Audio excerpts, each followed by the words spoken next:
cita con la Biblia. Camino a la cruz, nuestra serie de Semana Santa. Comparte estos 8 días para ver desde las Escrituras el amor y la misericordia de Dios para con toda la humanidad a través de la redención de Jesucristo. Conéctate todos los días del 10 al 17 de abril.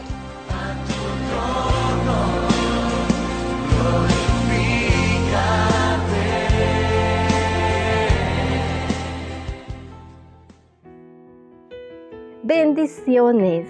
Un nuevo día 6 de esta serie Camino a la Cruz.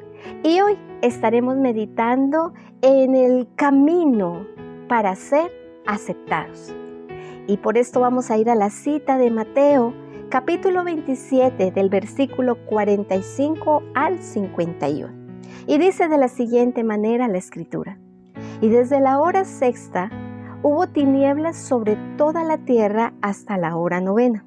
Cerca de la hora novena, Jesús clamó a gran voz, diciendo: Elí, Elí, lama sabactani.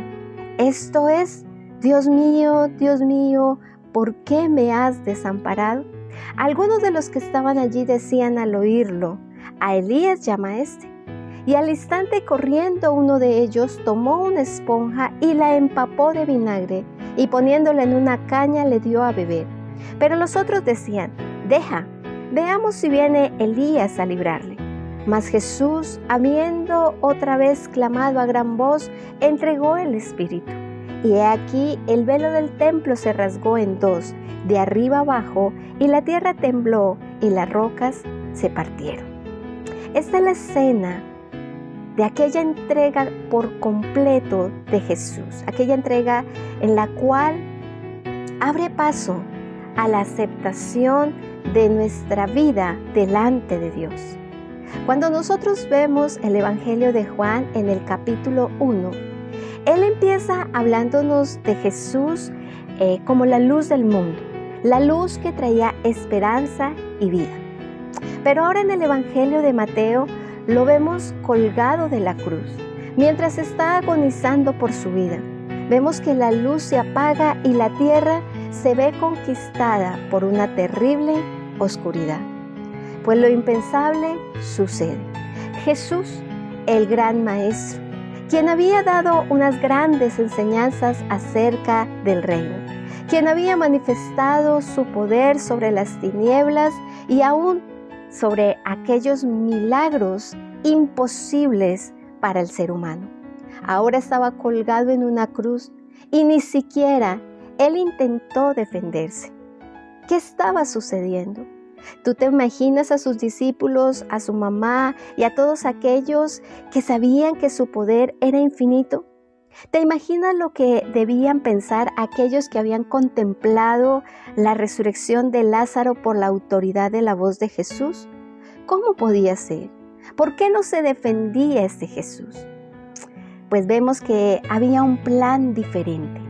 Jesús estaba en aquella cruz cargando todo el dolor, lo cual lo llevó hasta hacer una expresión de cómo se sentía solo, de cómo se sentía sin fuerzas, aún de exclamar por qué Dios en ese momento no le estaba ayudando. Pues Él allí estaba en toda su humanidad, porque Él era el sacrificio perfecto ante Dios.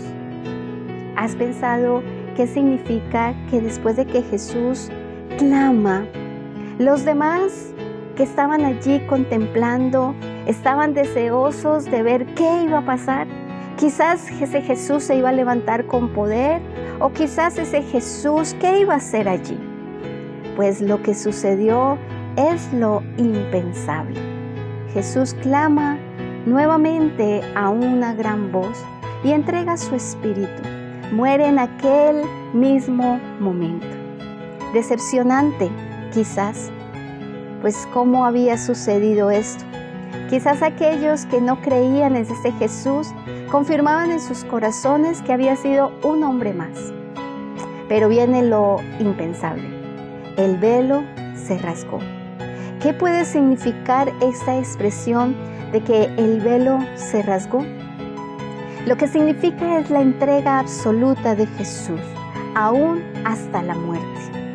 Aún allí, ya Jesús sin vida, ocurrió el milagro más grande, y es que el velo se partió. Y al ser el velo rasgado, esto indica que había una aceptación de aquel sacrificio, que había una aceptación completa para Dios, y esa aceptación nos incluiría a ti y a mí.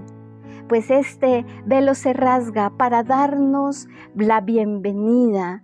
Ya no habrían separaciones, ya no habrían intermediarios entre el hombre y Dios, pues Jesucristo ya había sido rechazado, sacrificado y había sido expuesto a todo dolor, a todo sufrimiento, para que tú y yo fuéramos aceptados. No sé por lo que estás viviendo el día de hoy, o que quizás estás pensando que hay algo que te está separando del amor de Dios. Recuerda que este día lo que significa es que Él se entregó absolutamente y que abrió el camino a la aceptación. Abrió el camino para que tú y yo fuéramos aceptados delante de Dios y que ya nada nos impidiera poder recibir su pleno amor y nosotros dar nuestro amor a Él. Por su muerte tenemos vida, aceptación y perdón. Ya nada nos puede separar. Te invito a que en esta hora hagamos una oración dándole gracias al Señor. Y si te sientes que estás separado de Dios, vuelve a pensar este sacrificio perfecto y cómo sucede el milagro del perdón y de la aceptación. Señor, gracias te damos. Porque hoy, Señor, no queremos recordar solamente como algo que sucedió, sino hoy queremos darte gracias por algo que está sucediendo, Señor. Y es que aquella muerte tuya en la cruz del Calvario tiene una vigencia espiritual, porque aún, Señor, podemos decirte que hoy te podemos hablar a ti, podemos acercarnos al amor del Padre por tu sacrificio perfecto, porque a través de tu muerte se rasgó, se rompió todo lo que impedía poder acercarnos al Padre. Y hoy podemos elevar nuestra voz ante Él y saber que tú nos estás escuchando y que tú vienes para acogernos, aceptarnos como tus hijos por medio del sacrificio de tu Hijo amado. Gracias te damos hoy. Señor, ayúdanos a vivir en una comunión permanente contigo, que nada nos separe, ni el pecado, que nada nos separe, Señor, del amor perfecto hacia nosotros. Gracias te damos en este día, Señor, y bendigo a mis hermanos, amigos que escuchan este devocional, que sea tu Espíritu allí hablando a sus corazones. En el nombre de Cristo Jesús, amén y amén. Recuerda que el día de mañana continuamos camino a la cruz. Dios te bendiga en este día.